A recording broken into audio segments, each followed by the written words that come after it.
সেই ঘটনা, এই বিনা দানার খেজুর, এই বিনা দানার খেজুরটা হলো কোথা থেকে? একদিন এক ইহুদি আমার নবীর কাছে এসে প্রশ্ন করলেন, আমার নবীর কাছে এসে প্রশ্ন করে, মোহাম্মদ শুনছি নাকি তুমি মোহাম্মদ শেষ নবী বলে প্রচার করছো, শেষ নবী বলে দাবি করছো, আমি কেমন করে তোমাকে মেনে নেব যে তুমি শেষ নবী?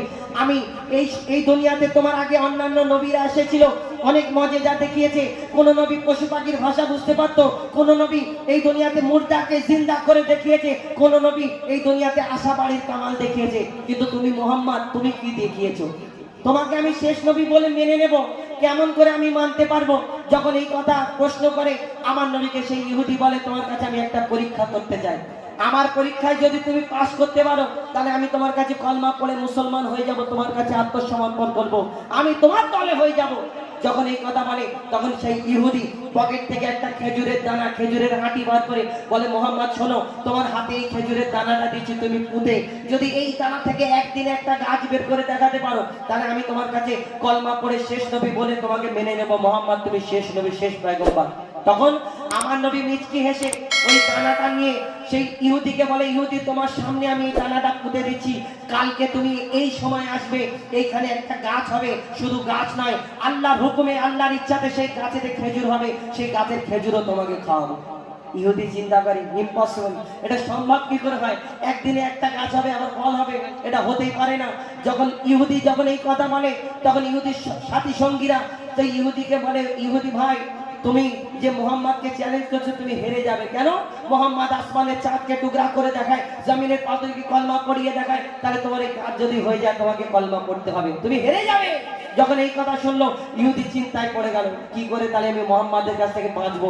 ফোন দিয়ে আসছে, ফোন দিয়ে আসতে কি হয়, আর সেই বিনা দানার খেজুর হলো কোথা থেকে? কবি ছন্দের মাধ্যমে লিখছে, দেখুন, এক খেজুর দানা নিয়ে এক ইহুদি নবীর কাছে কয়, এক খেজুর দানা নিয়ে এক ইহুদি নবীর কাছে কয়, বলে তোমায় নবী মেনে নেব এই দানাতে যদি একদিনে গাছ হয়, তোমায় নবী মেনে নেব এই দানাতে যদি একদিনে গাছ হয়। আর সেই দানা নিয়ে নবী আমার মাটিতে পুঁতে হাসে, সেই দানা নিয়ে নবী আমার মাটিতে পুঁতে হাসে, বলে এই দানারি ফল খাবে গোকাল ইহুদি তুমি এসে, এই দানারি ফল খাবে গোকাল ইহুদি তুমি এসে। তারপর কি হয়? ভাবে ইহুদি সত্যি যদি এই দানাতে গাছ হয়ে যায়, সেই ভয়েতে গভীর রাতে ইহুদি সেই দানা চুরি করে তুলে নেয়। ইহুদি ভাবছে গভীর রাত্রে কেউ দেখা পায় না, একদম শুনশান এই যে দুনিয়া, সেইখানে তো সেই খেজুরের দানাটা সে কি করলো? চুরি করে তুলে নিয়েছে। এবার খুব হাসছে, খুব মজা নিচ্ছে, মোহাম্মদ কালকে কি করে গাছ দেখায় আমিও দেখবো। কেন? বিনা দানাতে কোনোদিন গাছ হবে না। আর সেই দানা নিয়ে চলে গেল। তারপর কি ঘটনা হয়? গভীর রাতে ইহুদি দানা চুরি করে তুলে নেয়। পরের দিনে সেই ইহুদি নবীর সাথে গাছ দেখতে যায়, পরের দিনে সেই ইহুদি নবীর সাথে গাছ দেখতে যায়, গিয়ে দেখে সেথায় গাছ হয়ে ফল ভরে রয়। নবী তাকে নিজের হাতে সে গাছের খেজুর খেতে দেয়, আর খেজুর খেয়ে বলে, ইহুদি এর দানা কোথায়? ইহুদি একটা খেজুর খেয়েছে, তার মধ্যে দানা নেই। আবার মোহাম্মদ আর একটা খেজুর দাও, আবার খেজুর খেয়ে দেখে দানা নেই। আর আমার নবীকে প্রশ্ন করে, মোহাম্মদ তুমি কি খেজুরের দানা কি আমাকে বার করে দিচ্ছ খাওয়ার সুবিধা করার জন্য? তখন মোহাম্মদ সাল্লাল্লাহু আলাইহি সাল্লাম উত্তর কিছু দিচ্ছে না। আর যখন আবার দুটো খেজুর চাইলো, আবার খেজুর খেয়ে দেখছে সত্যি এর মধ্যে তো দানা নেই। তো তখন আমার নবীকে প্রশ্ন করে, মোহাম্মদ আমার শেষ প্রশ্ন, আর তোমাকে প্রশ্ন করব না, তুমি বলো এই আরবের বুকে কত খেজুর গাছ আছে, কত খেজুর গাছ কত ধরনের, কিন্তু সব খেজুরের মধ্যে দানা থাকে, আটি থাকে, কিন্তু এই তোমার খেজুর গাছের মধ্যে খেজুর হয়েছে কিন্তু খেজুরের দানা নেই কেন? বলো এই বিনা দানার খেজুর কেন এই বিনা দানার কেন এই দানা নেই কেন? আমার নবী যদি তাকে ডাইরেক্ট বলতো তুমি ভাই চোর, তো তার মনে কষ্ট হবে না?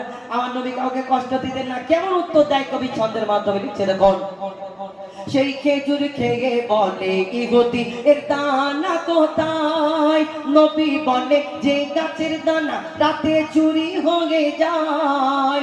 নবী বলে যে গাছের দানা রাতে চুরি হয়ে যায়, সেই বিনা দানার গাছের খেজুরে দানা কি আর হয়? ইহুদি তখন স্বীকার করে, ইহুদি তখন স্বীকার করে মোর নবীর কাছে বল। ইহুদি তখন স্বীকার করে মোর নবীর কাছে বল। আর কি বলে? তুমি খোদা সত্যি নবী মুহাম্মদ রাসূল, তুমি খোদা সত্যি নবী মুহাম্মদ রাসূল। পড়ে নাই লা ইলাহা ইল্লাল্লাহু মুহাম্মদ রাসূল। মা আমিনার দোলায় দেখো দোলে মিমির পোল, দুনিয়া ঘুরে পাবে না গো যাহার সমতল। সে আসার পরে পড়ছে দেখো, আসার পরে পড়ছে দেখো সারা জগৎ গোল। লা ইলাহা ইল্লাল্লাহু মুহাম্মদ রাসূল, লা ইলাহা ইল্লাল্লাহু মুহাম্মদ রাসূল, লা ইলাহা ইল্লাল্লাহু মুহাম্মদ রাসূল। শুনুন হাবিল